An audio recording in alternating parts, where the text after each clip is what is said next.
Hi guys, আসসালামু আলাইকুম। আমি সমন ইসলাম। আপনাদের আবারও স্বাগতম এইচটিএমএল এ। আজকে আমাদের লেসন হবে এইচটিএমএল এর বেসিক। শুরু করি তাহলে। এইচটিএমএল ট্যাগ ওয়েব পেজের কন্টেন্টকে ব্রাউজারে দেখানোর জন্য অনেক ট্যাগ ব্যবহার করা হয়। এই ট্যাগগুলি এত কঠিন নয়।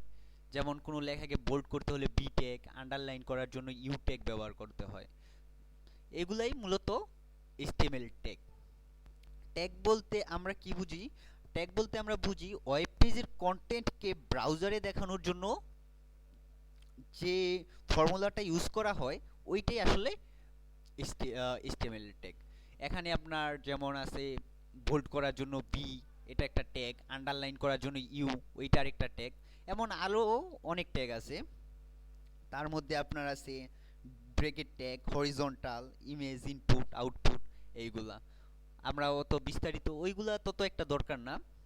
সো আমাদের যেই ট্যাগগুলা দরকার আমরা শুধুমাত্র ওই ট্যাগগুলা ইউজ করব। কিন্তু ট্যাগের আবার আলাদা কিছু নিয়ম আছে। টেক্সট আপনার তাহলে আপনার প্রশ্ন হতে পারে যে ট্যাগ আর টেক্সটের মধ্যে পার্থক্য কি? দুটি তো এক, যেহেতু বি লিখতে হয়। কিন্তু না, ট্যাগ আর টেক্সটের মধ্যে সামান্য কিছু পার্থক্য আছে। চলুন আমরা দেখি। এইচটিএমএল এর ট্যাগ লেখার নিয়ম: প্রতিটি এইচটিএমএল এর ট্যাগ লেস দেন সাইন দিয়ে শুরু করতে হবে। এরপর ট্যাগের নাম উল্লেখ করতে হবে, আর দেন সবশেষে গ্রেটার দেন সাইন দিয়ে ট্যাগ শেষ করতে হয়। এরপর আমাদের ওপেনিং ট্যাগ। এইচটিএমএল এ কোনো টেক্সটকে বিভিন্ন ট্যাগে মাধ্যমে লেখার সময় প্রতিটি ট্যাগকে দুইবার করতে হয়।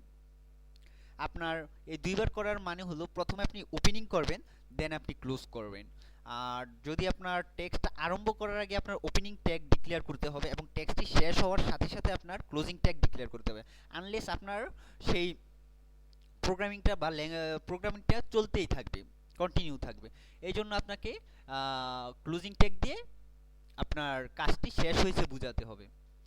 আচ্ছা, আমরা তাহলে চলুন কিছু উদাহরণ দেখি। প্রথমে আমরা সার্চ বক্স থেকে নোটপ্যাডটা ওপেন করব। নোটপ্যাড নোটপ্যাড বা নোটপ্যাড প্লাস প্লাস আপনি যেটাই ইউজ করেন ওইটা দিয়ে আপনি কাজ করতে পারবেন। নোটপ্যাড শুরু করে আমরা প্রথমে এইচটিএমএল এর কাজ শুরু করতে হলে আপনাকে প্রথমে লেস দেন সাইন, দেন এইচটিএমএল, দেন এইচটিএমএল লিখে শুরু করতে হবে।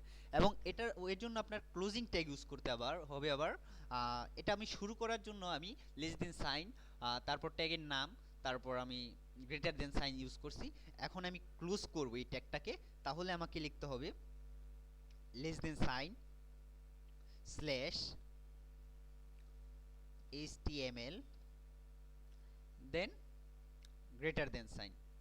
এখন আমি মাঝে যা প্রিন্ট করে লিখব তাই প্রিন্ট হবে।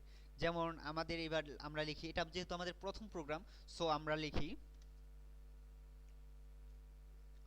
পি, মানে প্যারাগ্রাফ স্টাইলে আসবে। যদি আমরা পি ট্যাগ ইউজ করি তাহলে প্যারাগ্রাফ স্টাইলে this is our first program, this is our first program. এখন এটাকে আমরা কার্লি ব্রেকেট স্ল্যাশ দিয়ে ব্রেকেট মানে সরি ভুল হয়েছে, পি দিয়ে শেষ করলাম। এখন এটা যদি আমরা ফাইল দিয়ে সেভ অ্যাজ দিই, সেভ অ্যাজে যদি আমরা এখানে ডট এইচটিএমএল লিখি ওয়ান, বা এটার নাম দিলাম ফার্স্ট, প্রথম, যেহেতু আমাদের প্রথম প্রোগ্রাম, ওয়ান ডট এইচটিএমএল, দেন আমি ডেস্কটপে সেভ করব। এটা ডেস্কটপে সেট করলে আমাদের এটা সেভ হলো। এখন আমরা ডেস্কটপে এই যে আমাদের একটা ফাইল দেখা যাচ্ছে, আমারটা ওয়েব ব্রাউজারে হয়ে গেছে। তখন আমরা এই ওয়েব ব্রাউজারটা ওপেন করলেই হ্যাঁ, this is our first program open হয়ে গেল। এটা আমাদের প্রথম প্রোগ্রাম। ধন্যবাদ ভিউয়ার ভিডিওটি দেখার জন্য। ভিডিওটি যদি আপনার ভালো লেগে থাকে অবশ্যই লাইক এবং সাবস্ক্রাইব করবেন এবং কমেন্টে অবশ্যই জানাবেন আপনার ভিডিওটি কেমন লাগলো। ধন্যবাদ। আমাদের পরের ভিডিও টিউটোরিয়ালটি এই চ্যাপ্টার দিয়েই হবে। আজকে আমরা প্রথম প্রোগ্রাম করা শিখলাম। কালকে আমরা আরো বিস্তারিতভাবে আলোচনা করব। ধন্যবাদ আপনাদের, ভালো থাকবেন।